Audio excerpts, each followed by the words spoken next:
No medal after 8 years. Creamline ends its 1919 semis appearance.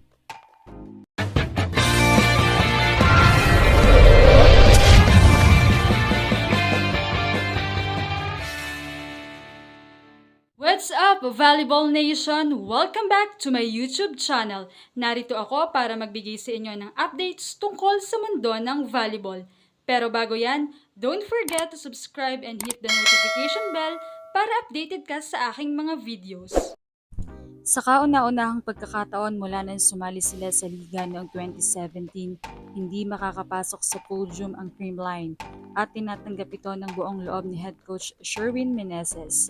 Nabigo ang Cool Smashers na samantalahin ng absence ng Petrogas import na si Lindsay Van der Wady sa unang tatlong set at tuluyang natanggal ng Angels 23-25, 19-25, 25-16 at 25-14 sa quarterfinals ng 2025 Premier Volleyball League Reinforced Conference nitong Lunes.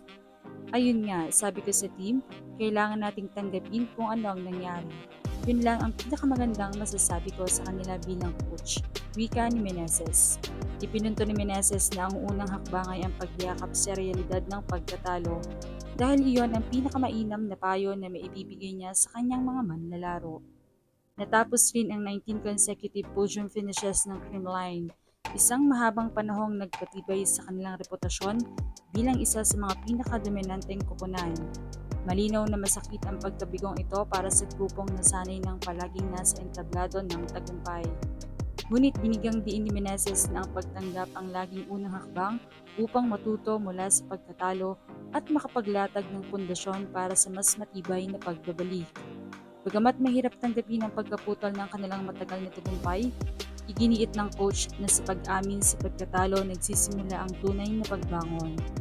Siyempre ako naman lahat ng record na babasag, kaya siguro ito na ang pagkakataong yon, sabi ng champion coach na naghatid sa koponan sa historic Grand Slam noong nakaraang taon. Marami pa namang conference, kaya mas mabuti na matanggap namin agad kasi wala namang gustong matalo. Pero ang pinaka-importante ay yung pagtanggap sa pagkatalo. Para kay Meneses, normal lang na may hangganan ang anumang streak at mas makabubuti na agad nilang harapin ang realidad dahil bahagi ito ng laro. Hindi rin nakaligtaan ng 43-year-old na coach ang pagpuri sa Angels na nagpakita ng matinding determinasyon sa buong laban kahit wala ang kanilang imports sa unang tatlong set. Pinuri niya ang Petrogas ay pinakitang tapang at kalidad lalo na sa kabila ng kakulangan sa import. Talagang deserve ng Petrogas. Sobrang ganda ng nilaro nila lalo na nung wala ang import nila. Talagang pang-champion ang pinakita nila. Ayon sa kanya, karapat-dapat ng Angels dahil naglaro ang mga ito na may mataas na antas at pusong pang-kampyonato. Tungkol naman sa susunod na hakbang ng Cool Smashers, inamin ni Meneses na hindi pa nila tiyak kung ano ang mangyayari dahil bago para sa kanila ang sitwasyong wala silang kahit anong titulo na ipagtatanggol o i-defend pagpasok ng bagong season. Aminado siyang nasa bagong teritoryo ang Creamline at kailangan nilang magsimula muli sa simula.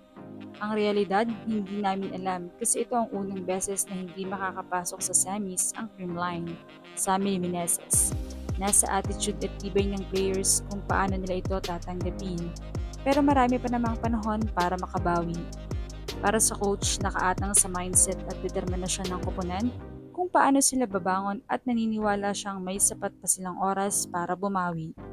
Umani naman ito ng mga ilang komento, ay hindi to ganyan talaga, hindi pang habang buhay ang winning streak. Darating ang panahon na magtatapos ito. Ang ganda ng naging conference at season ninyo. Hindi pa dito nagtatapos, babalik muli ang na mas malakas ang Creamline. Kita-kit sa next year, kompleto at malusog na Creamline. The downfall of Creamline has been a long time coming. Despite the Grand Slam last year, apparent na siya talaga na may lacking nasa system nila. Nagligtas lang sila ni Pons sa mga past conference and that's hard pill to swallow. Hoping na bumalik na si Jam and Pons next year for a better reception. And of course, as Gia de Guzman comeback, make bawi next conference. Anong masasabi niyo rito? Leave a comment below. Thank you for watching and don't forget to subscribe.